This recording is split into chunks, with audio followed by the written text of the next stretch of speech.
Genesis 12 from verse 3 inasema hivi. Inasema, I will bless those who bless you, and I will curse him who curse you, and in you all the families of the earth shall be blessed. Hawa anointing ama waliotiwa mafuta na Bwana, mtu akiwalaani, ile laana inamrudia tena. Bwana beziva. Neno la kwamba yasema ya kwamba atakao kulaani, ile laana alionena kwako itamrudi. Mwingine ni nani? Bwana beziva. Kwenye Kutoka Exodus 20 verse 12 inasema nini? Heshimu baba yako na mama yako ili upate kuishi maisha marefu katika ulimwengu huu. Hao pia ni mtu wa pili. Yule unastahili kuangalia sana. Na usipomwangalia huyo mtu kwako ni nabii. Bwana besiba. Huyo mtu kwako na kwako ni kuhani. Mzazi wako ni nabii yako. Mzazi wako ni kuhani yako. My God. Mtafahamu nini? Ichabo mtaielewa lini? Unaocheza na mzazi wako, unacheza na moto. Unaoinukia mzazi wako, unajiingiza kwa moto. Mzazi wako ni nabii. Mzazi wako ni kuhani. Na ndiposa maandiko yasema ya kwamba heshimu baba na mama.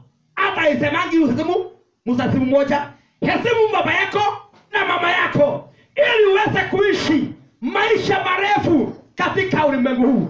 Kimbia sana kwenye kitabu cha Mithali 20:20.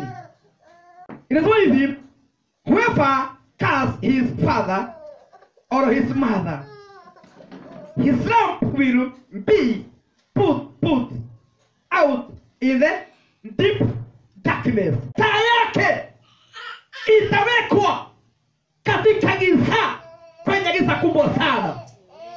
Yote ya nani? Kwa nini? Kwa maana ukilani mzazi, laana inakurudia. Ukinukia mzazi, vita inakurudia.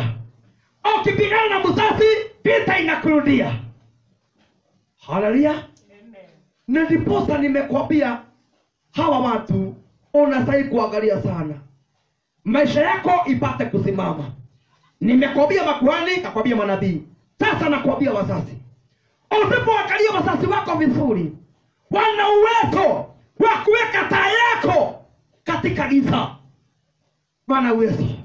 Nguvu wanayo ya kuhakikisha hiyo taa iliyo ndani yako imewekwa kwenye giza, na sio giza la kawaida, a darkness.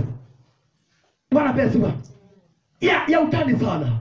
Na niposa unakutaka watu wengi wanainukia wazazi, wanaanza kuongea mambo mabaya kuhusu wazazi, wanaanza kupigana na wazazi. Unakuta tu, unajua wakati mwingine mzazi, nimekwambia it is a prophet, ni nabii.